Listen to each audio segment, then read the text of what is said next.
এখন দেখছি একটা ভিডিও করে সবাই ভাইরাল হচ্ছে, নাকি সূর্যের তাপে নাকি ডিম ভাজা যাচ্ছে। তো আমরা আজকে সেটা ট্রাই করে দেখবো যে সত্যি সত্যি ডিম ভাজা যায় কি না। আর সত্যি যদি সূর্যের তাপে ডিম ভাজা যায়, তাহলে শুধু শুধু আমরা কেন টাকা নষ্ট করে গ্যাস পোড়াবো। তো আজকে সেটা আমি ট্রাই করব। চলো, এখন বাজে হচ্ছে 1:30। তবে এতটাই সূর্যের তাপ, পুরো একদম ঘেমে গেছি। আর এই ফাঁকে ওদিকে তাওয়াটা তো গরম হচ্ছে, আর এই ফাঁকে আমি ডিমটা রেডি করে নিই।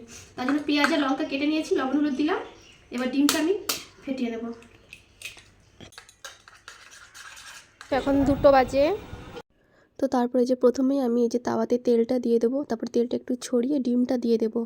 তো এখন দেখার পালা যে সত্যি মানে সূর্যের তাপে ডিমটা ভাজা হয় কি না, নাকি মানুষকে বোকা বানানো হচ্ছে। তো দেখা যাক, আধ ঘন্টা আমি ওয়েট করব ডিমটা দিয়ে। প্লেট নিয়ে বসে আছে যে কখন ডিম ভাজা হবে, ডিমটা খাওয়া হবে।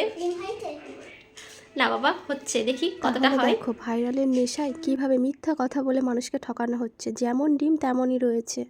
তো বন্ধুরা দেখলে তো যে ভাইরালের চক্করে মানুষ কিভাবে দিনকে রাত আর রাতকে দিন বানিয়ে দিচ্ছে। তো সূর্যের তাপে ভাজা ডিম তো আর খাওয়া হলো না, 5টা টাকায় আমার জলে গেল।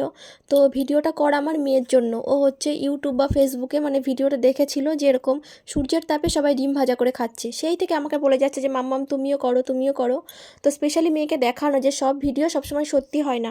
তো মেয়ে যেহেতু ডিম খেতে চেয়েছিল, তাই আমি ওই ডিমটা ফেলে দিয়ে আবার নতুন করে ওকে গ্যাসে ডিম ভাজা করে দিলাম।